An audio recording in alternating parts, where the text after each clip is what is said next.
दोस्तों, आज का इंसान ही सबसे अधिक भ्रष्ट और दूषित है। कर्मों के प्रभाव से कोई नहीं बच सकता। मनुष्य किस प्रकार अपने की का फल भुगतता है, इस कहानी के माध्यम से जानते हैं। एक पेड़ पर एक गिद्ध अपने बच्चों के साथ रहता था। गिद्ध अपने बच्चों से अत्यधिक स्नेह करता था। एक दिन गिद्ध अपने बच्चों के साथ घूमने निकला। चलते चलते उन्होंने देखा कि एक स्थान पर एक स्त्री और पुरुष बैठे हुए हैं, जिनकी दशा अत्यंत दयनीय थी। वे दोनों कोढ़ के शिकार हो चुके थे। उनके शरीर पर जगह जगह घाव थे, जिनसे खून बह रहा था। पीड़ा से दोनों कराह रहे थे और उनके पास कोई मदद करने वाला नहीं था। वे एक सुनसान मार्ग के किनारे बैठे थे, जाने किस कर्म के पाप का परिणाम भुगत रहे थे। गिद्ध के बच्चों की नजर उन पर पड़ी। उन्होंने उनके शरीर से बहता खून और मांस देखा। वे अपने पिता से बोले, पिताजी, हमने अब तक सिर्फ जानवरों का मांस ही खाया है, इंसान का मांस कभी नहीं चखा। आज हमारी इच्छा है कि आप हमें इंसान का मांस खाने की अनुमति दें। वहां घायल पड़े दो मनुष्य हैं, कृपया हमें उनका मांस खाने दें। अपने बच्चों की बात सुनकर गिद्ध ने कहा, बच्चों, ईश्वर ने जो भोजन हमारे लिए निर्धारित किया है, वही हमारे लिए उचित है। अधिक लालच करना खुद के लिए ही दुखदायी होता है। आजकल इंसान का मांस अत्यंत दूषित हो चुका है, वह खाने योग्य नहीं रह गया है। इंसान इतना पतित हो चुका है कि उसके कर्मों को देखकर लज्जा आती है। धर्म और मर्यादा की समझ रखने वाला यह प्राणी इतना नीचे गिर जाएगा, कभी सोचा भी नहीं था।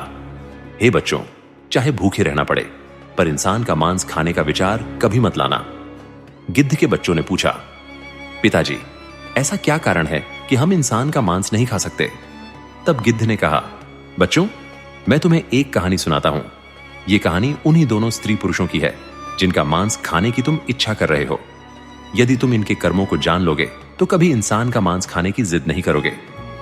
गिद्ध के बच्चे उत्सुकता से बोले, पिताजी, हमें वह कहानी अवश्य सुनाइए।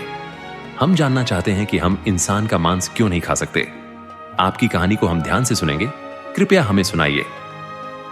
तब गिद्ध एक पेड़ की डाल पर बैठ गया और कहानी सुनाने लगा। उसने कहा, बच्चों, यह कहानी उन्हीं दोनों स्त्री पुरुषों की है जो नीचे कोढ़ से पीड़ित होकर बैठे हुए हैं। इससे पहले ये एक राज्य के राजा और रानी थे। इस पुरुष की पहले एक पत्नी थी जो ईश्वर को प्यारी हो गई थी। राजा और रानी के बीच अटूट प्रेम था। राजा अपनी पहली पत्नी से गहन प्रेम करता था और उसके राज्य में सुख शांति का वातावरण था। जनता अपने राजा का अत्यंत आदर करती थी और राजा भी अपनी प्रजा की भलाई के लिए निरंतर प्रयासरत रहता था। इसी तरह समय सुखद बीत रहा था, लेकिन दुर्भाग्य ने जल्द ही दरवाजे पर दस्तक दी। कुछ समय बाद रानी ने एक कन्या को जन्म दिया, लेकिन अपनी बेटी को जन्म देते ही रानी ने अंतिम सांस ली। इस घटना ने राजा को गहरा आघात पहुंचाया। राजा के मन में यह धारणा बैठ गई कि उसकी प्रिय रानी की मृत्यु इसी बेटी के कारण हुई है। रानी के बिछोह का दर्द राजा के लिए असहनीय था और उसने यह विचार अपने हृदय और मस्तिष्क में गहरे बिठा लिया कि उसकी बेटी के आगमन ने ही उसकी रानी को उससे छीन लिया। इस दुख के चलते राजा अपनी बेटी से धीरे धीरे नफरत करने लगा। अब वह न तो उसकी ओर देखता था और न ही उसे कोई स्नेह देता था। उसने अपनी बेटी को दुर्भाग्य का प्रतीक मान लिया और उसे घर में कलंक समझने लगा। दरबारियों और परिवार वालों ने राजा को समझाने की कोशिश की, परंतु राजा का हृदय शोक में ऐसा डूबा कि उसे किसी की बात समझ नहीं आती थी। रानी अत्यंत धार्मिक स्वभाव की थी और भगवान की पूजा में मन लगाती थी, लेकिन राजा की सोच में यही धारणा बैठी रही कि उसकी बेटी ही रानी की मृत्यु का कारण बने। इस विचार से वह दिन ब दिन गहरे अवसाद में गिरता गया। अब उसकी रुचि न तो शासन में रही और न ही प्रजा की भलाई में। राजा की ऐसी स्थिति देख दरबारी, मंत्री और परिवारजन अत्यंत चिंतित हुए। उन्हें भय सताने लगा कि अगर राजा इस प्रकार शोक में डूबा रहा तो राज्य की सुख शांति भंग हो जाएगी। पड़ोसी राज्य आक्रमण करने का अवसर तलाशने लगेंगे और यह समृद्ध राज्य विनाश की ओर बढ़ जाएगा। सबने राजा को समझाने का भरपूर प्रयास किया, परंतु उसकी मनः स्थिति वैसी ही रही। राजा की मासूम बेटी, जो अबोध थी, हरदम रोया करती थी, लेकिन राजा उसे एक नजर भी नहीं देखता था। उसके लालन पालन की जिम्मेदारी केवल दासियों पर आ गई थी। राजा ने अपनी बेटी को कुल कलंक मान लिया और यही नाम घर में उसका पड़ गया। मंत्रियों और परिवार वालों ने सुझाव दिया कि राजा का दूसरा विवाह करवा दिया जाए, ताकि उसके जीवन में कुछ नया सुकून आ सके और बच्ची को भी एक मां का सहारा मिल सके। आखिरकार राजा ने इस प्रस्ताव को स्वीकार किया, क्योंकि उसे भी यह लगा कि रानी का दुख भुलाने के लिए और अपनी बेटी के लिए एक मां की आवश्यकता है। राजकुमारी के दुर्भाग्य का आलम यह था कि जब उसका अपना पिता ही उससे कोई स्नेह न रखता था, तो उसकी सौतेली मां से स्नेह की आशा करना व्यर्थ था।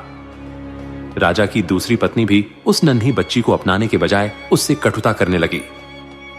धीरे धीरे समय बीता और वह बच्ची 1 साल की हो गई, लेकिन उसके नन्हे कदमों की ठुमक भी राजा का हृदय न पिघला सकी।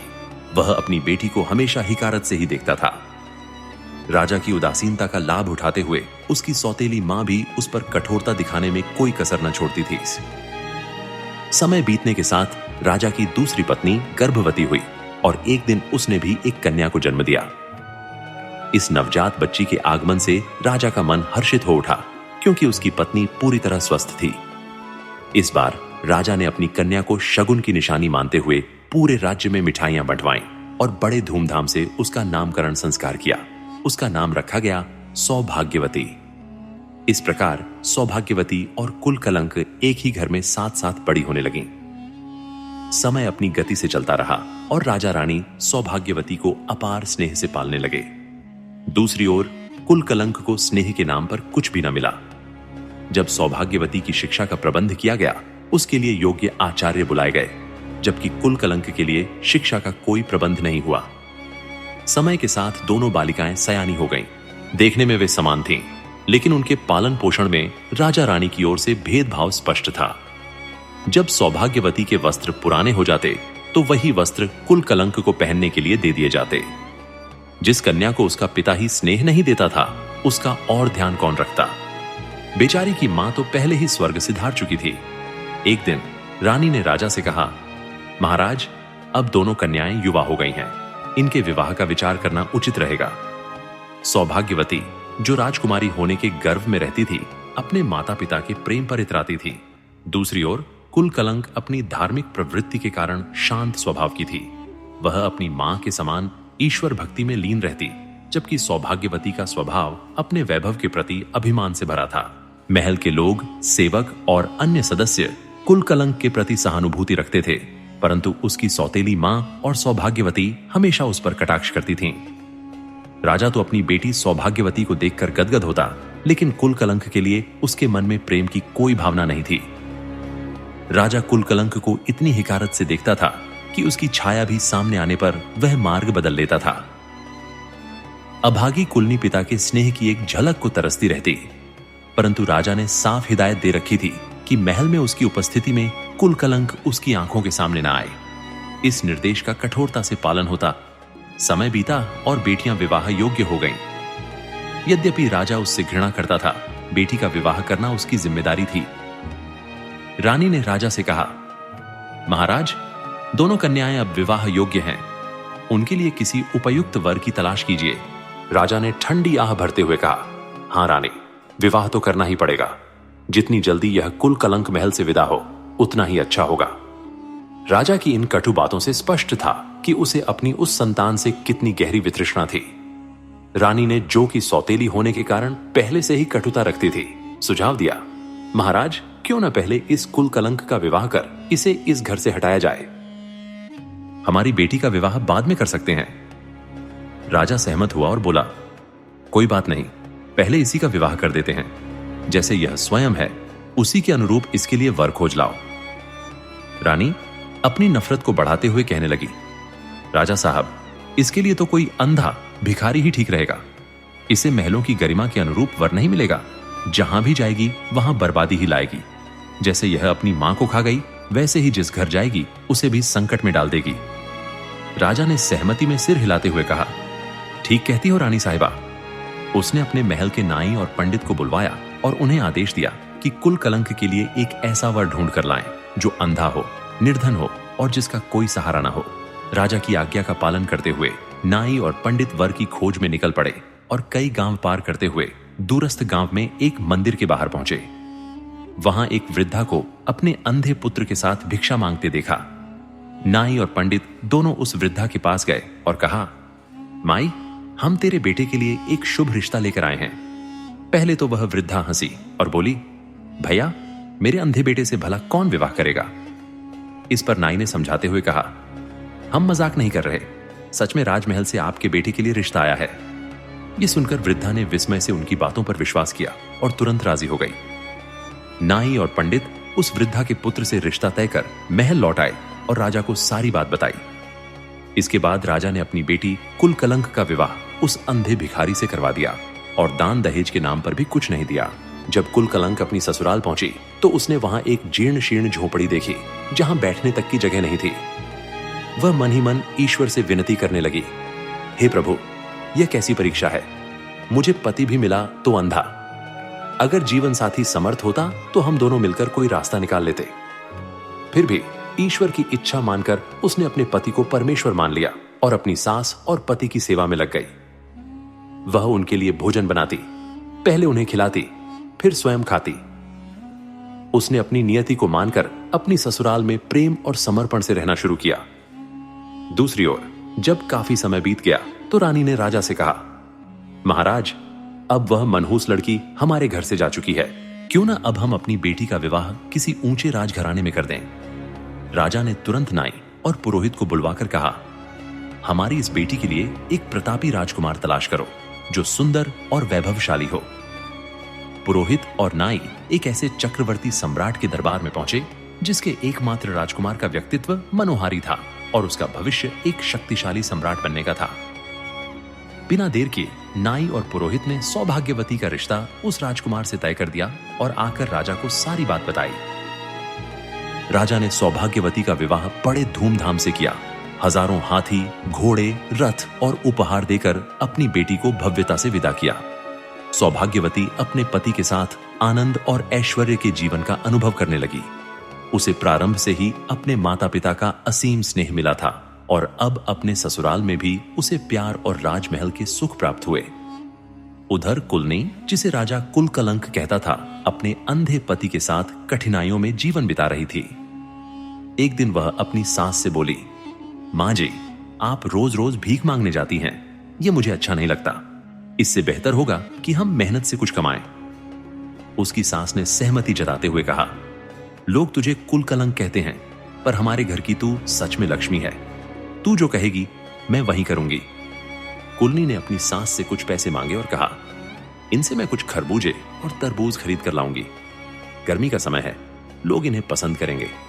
मैं इन्हें बेचूंगी और जो कमाई होगी उससे गुजारा करेंगे। मुझे यह सहन नहीं होता कि लोग आपके साथ दुर्व्यवहार करें, इसलिए आप घर पर रहिए और मैं बाहर जाकर मेहनत करूंगी। सास बोली, नहीं नहीं बहू, तू कैसे जाएगी? बहू ने उत्तर दिया, मां जी, आप बिल्कुल चिंता न करें, मैं सब संभाल लूंगी। सास और अंधे पति ने अपनी भीख में संजोए कुछ पैसे बहू के हाथ में थमा दिए। वह बाजार गई, एक डलिया खरीदी और उसमें तरबूज व खरबूजे लेकर एक मंदिर के पास जा बैठी जो जंगल के रास्ते में था। वहां से गुजरने वाले लोग उसके तरबूज खरबूजे हाथों हाथ ले गए। सब बिक गए, बस 2 खरबूजे बाकी रहे। उसी समय विधि और विधाता भगवान उस रास्ते से गुजर रहे थे। विधि बोली, प्रभु, इन खरबूजों की महक कितनी मनोहर है, मुझे इन्हें खाने की इच्छा हो रही है। विधाता बोले, देवी, क्यों इन खरबूजों के मोह में पड़ रही हो? हमें उज्जैन पहुंचना है। परंतु विधि ने जिद की, नहीं प्रभु, मुझे इन्हें अवश्य खाना है। देखो, वो स्त्री आपकी भक्त लगती है, हमें उससे खरबूजे लेना चाहिए। दोनों ने बूढ़े बूढ़ी का रूप धारण किया, फटे पुराने कपड़े पहने और कांपते कांपते उस स्त्री के पास पहुंचे। जब उन्होंने विनती की कि उन्हें भूख लगी है, कुलकलंक ने कहा, माई, आप बैठिए, ये गर्मी की तपिश है, पहले ठंडा पानी पी लीजिए। फिर उसने थोड़ा पानी उन्हें पिलाया और आराम से बिठाकर उन बचे हुए 2 खरबूजों में से एक एक उन्हें खाने को दिया। दोनों ने खरबूजे खा लिए, पर उनके पास देने के लिए पैसे नहीं थे। उन्होंने क्षमा मांगते हुए कहा, हमारे पास देने के लिए कुछ नहीं है बेटी। कुलनी ने उत्तर दिया, कोई बात नहीं माई, आज ईश्वर की कृपा से मेरे सारे खरबूजे बिक गए, बस ये 2 बचे थे। आपने खा लिए तो मुझे लगता है जैसे मुझे पुण्य प्राप्त हुआ है। यह सुनकर विधिमा ने उसे बिटिया कहकर पुकारा। इस पर कुलनी भावुक हो उठी, मां, किसी ने मुझे कभी बेटी कहकर पुकारा नहीं, मेरे पिता तक ने मुझे बेटी का स्नेह नहीं दिया।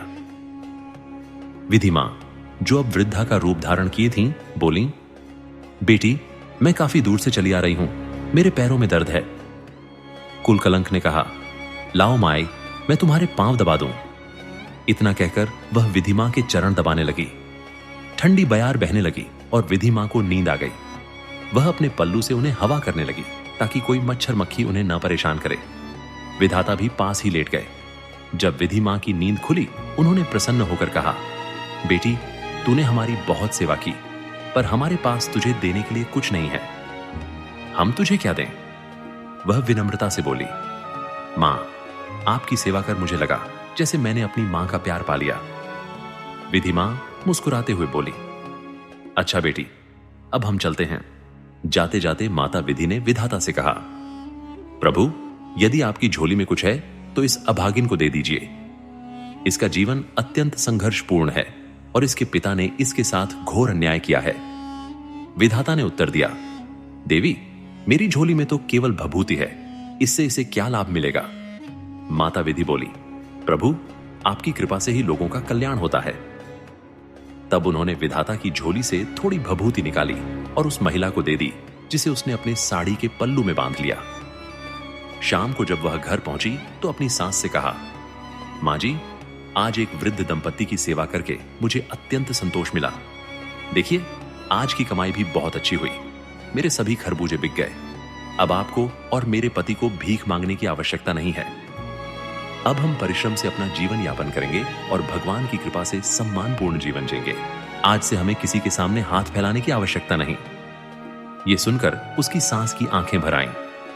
वह बोली, बेटी, मैं तुझ जैसी बहू पाकर धन्य हो गई। मैंने कभी नहीं सोचा था कि मेरे बेटे के भाग्य में इतनी सुघड़ और भाग्यशाली बहू होगी।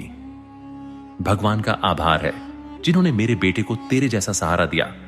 बहू ने फिर कहा, मां, आज एक वृद्ध दंपति ने मुझे यह भभूति दी है, मैं इसका क्या करूं? सास ने थोड़ी देर रुकने को कहा और बोली, बेटा, थोड़ा ठहर, तेरा पति आए वही बताएगा। रात को जब उसका पति घर आया तो उसने सारा हाल कह सुनाया। पति ने सलाह दी, इस भभूति को घर के चारों कोनों में छिड़क दो, थोड़ी सी संदूक में रख दो और तुलसी के गमले में भी डाल दो। बहू ने हामी भरी और वैसा ही किया। उसने घर के चारों कोनों में भभूति छिड़क दी, कुछ संदूक में रख दी और तुलसी में भी डाल दी। रात का भोजन पकाकर उसने पहले अपनी सास और पति को खिलाया, फिर स्वयं भोजन किया, घर को साफ सुथरा करके सो गई। सुबह जब वह जागी तो अवाक रह गई। उसकी झोपड़ी अब एक भव्य महल में परिवर्तित हो चुकी थी। चारों ओर हीरे मोती चमक रहे थे और धन धान्य की बहार थी। यह देख वह चकित हो उठी और दौड़कर अपनी सास के पास गई। वह बोली, मां जी, उठिए, देखिए क्या चमत्कार हुआ है। सास ने आंखें खोली और नजारा देखकर हक्की बक्की रह गईं। उन्होंने पूछा, अरे बहू, हम तेरे मायके आ गए हैं क्या? तेरे पिता ने तो आज तक हमारी सुध नहीं ली थी। बहू बोली, नहीं मां, यह मेरा मायका नहीं, हमारा अपना घर है। यह सब भगवान की कृपा से हुआ है। शायद वे वृद्ध दंपति वास्तव में साक्षात भगवान थे, जिन्हें मैं पहचान न पाई।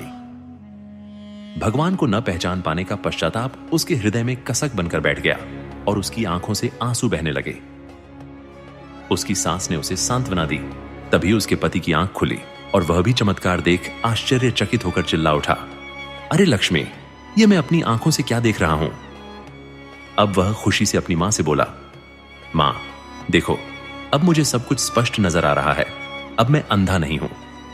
यह सुनकर लक्ष्मी की खुशी का ठिकाना न रहा। उसके पति की आंखें ठीक हो गई थीं और यह उसके जीवन की सबसे बड़ी प्रसन्नता थी, ऐसी जो उसे कभी भी धन दौलत से नहीं मिली थी। भगवान की कृपा से उसका पति किसी राजा से कम नहीं लग रहा था। उन्होंने कहा, जब इतनी बड़ी कृपा हम पर हुई है तो क्यों ना हम भगवान का भव्य आयोजन करें, पाठ कराएं, लोगों को आमंत्रित करें और एक बड़ा भंडारा करवाएं। उसकी सासू मां ने भी समर्थन में कहा, बेटी, तुम तो हमारे घर की लक्ष्मी हो, जो तुम्हें उचित लगे वही करो, मैंने कब मना किया है। फिर लक्ष्मी ने अपने घर में एक कथा का आयोजन किया और सभी रिश्तेदारों को आमंत्रित किया।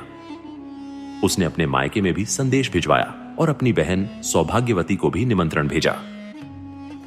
निमंत्रण पाकर लक्ष्मी के पिता और सौतेली मां भी वहां आए। हालांकि उनकी हालत काफी खराब हो चुकी थी। वे तो अपनी बेटी का हाल देखकर हंसने आए थे, लेकिन वहां पहुंचकर पिता को शर्मिंदगी से सिर झुका लेना पड़ा।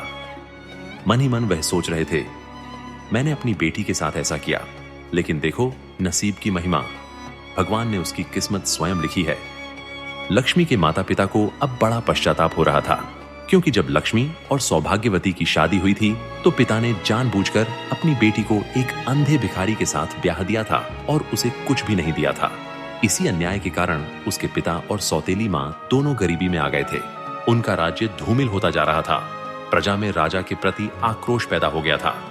कमजोर राजा के कारण राज्य में अस्थिरता फैलने लगी थी और उनके राज्य पर बाहरी आक्रमण बढ़ गए थे। उनके पिता अब बस नाम के राजा रह गए थे। जब सौभाग्यवती वहां पहुंची, जो कि पहले से ही घमंड में थी और लक्ष्मी को ताने मारती रहती थी, तो उसने लक्ष्मी के महल और ऐश्वर्य को देखकर अवाक रह गई। वह मन ही मन सोचने लगी, मैं एक चक्रवर्ती सम्राट की पत्नी हूं, हमारे पास विशाल राज्य है, पर लक्ष्मी का महल और ऐश्वर्य तो मुझसे कहीं अधिक भव्य है। अपनी बहन का वैभव देखकर वह बेहद बेचैन हो गई और पूछने लगी, लक्ष्मी, ये सब तुझे कैसे मिला? तब लक्ष्मी ने उसे अपनी पूरी कहानी सुनाई। सौभाग्यवती यह सुनकर और भी अधिक जलने लगी। उसके मन में फिर से ईर्ष्या और लालच भर गया और वह किसी भी कीमत पर अपनी बहन को नीचा दिखाना चाहती थी। लेकिन वह यह नहीं समझ पा रही थी कि जिसे भगवान स्वयं ऊपर उठाना चाहे, उसे कोई रोक नहीं सकता। ईश्वर की महिमा अनमोल है, वह किसे कब ऊंचा उठा दे, कौन जान सकता है। जब सौभाग्यवती ने अपनी बहन से उसकी संपन्नता का कारण पूछा, तो सरल चित्त लक्ष्मी ने उसे बताया कि एक बार उसने एक वृद्ध दंपत्ति को खरबूजे खिलाए थे और उन्हीं के आशीर्वाद से उसके जीवन में सुख समृद्धि आई है। यह सुनकर सौभाग्यवती अपने महल में लौटी और अपने पति से कहने लगी, देखो जी, मैं भी खरबूजे बेचने जाना चाहती हूं। उसका पति हैरान होकर बोला, अरे सौभाग्यवती, तुम कैसी बातें कर रही हो? हमारे राज्य में किसी चीज की कमी नहीं है। तुम्हारी बहन ने कठिन जीवन में सच्ची श्रद्धा और भक्ति से भगवान का आशीर्वाद पाया है। तुम्हारे पास तो हर चीज है, फिर क्यों ऐसा करने का विचार कर रही हो? पर सौभाग्यवती नहीं मानी, जिद पर अड़ी रही। तब पति ने हार मानकर कहा, ठीक है, अगर मेरी बात नहीं मानती तो चली जाओ। दोस्तों, सौभाग्यवती एक डलिया में ताजे खरबूजे भरकर एक मंदिर के पास जाकर बैठ गई और उन्हें बेचने लगी। संयोगवश उस दिन भी माता विधि और विधाता वहां से गुजर रहे थे। माता विधि ने प्रसन्न होकर कहा, प्रभु, आज गर्मी बहुत है, मुझे खरबूजे खाने की इच्छा हो रही है। विधाता ने उन्हें समझाने का प्रयास किया, लेकिन विधि जी का मन उन खरबूजों की ओर आकर्षित हो गया था। उन्होंने बूढ़े का रूप धारण कर सौभाग्यवती के पास पहुंचकर कहा, बिटिया, बहुत भूख और प्यास लगी है, कुछ खरबूजा दे दो और थोड़ा पानी पिला दो। सौभाग्यवती ने तुनक कर कहा, अरे हटो यहां से, सुबह से एक भी खरबूजा नहीं बिका है और अब तुम जैसे भिखारी आ गए हो मांगने के लिए। विधि और विधाता ने एक दूसरे की ओर देखा और मुस्कुराए। वे वहीं बैठ गए और सौभाग्यवती ने चिढ़कर डंडा उठाते हुए कहा, दूर हटो यहां से, तुम्हारी वजह से कोई खरबूजे नहीं खरीदेगा। मैं यहां बेचने आई हूं, भगवान आएंगे तो उन्हीं को खिलाऊंगी। दिन ढल गया पर कोई खरबूजा नहीं बिका। जब वह निराश होकर जाने लगी तो उसने बूढ़ी माता से झल्लाते हुए कहा, अरे बूढ़ी मां, तुम मुझे कुछ भभूति दे दो। माता विधि ने विधाता से कहा, प्रभु, इसे भभूति दे दीजिए। विधाता ने झोले से थोड़ी भभूति निकाली और सौभाग्यवती को दे दी। सौभाग्यवती खुशी खुशी महल लौटी और पति से बोली, देखो जी, मैं भभूति ले आई हूं, अब इसका क्या करना है? यह कहकर उसने भभूति को पूरे घर में छिड़क दिया और कुछ तुलसी के गमले में डाल दी। उसे आशा थी कि सुबह होते ही महल में हीरे मोती के ढेर लग जाएंगे, परंतु सुबह जब उठी तो देखा कि महल गायब हो चुका था और उसकी जगह एक झोपड़ी थी जिसमें कीड़े मकोड़े घूम रहे थे। यह देख सौभाग्यवती रोने लगी और भगवान को कोसने लगी। वह अपनी बहन को दोष देने लगी और कहा, लक्ष्मी ने मुझे बर्बाद कर दिया।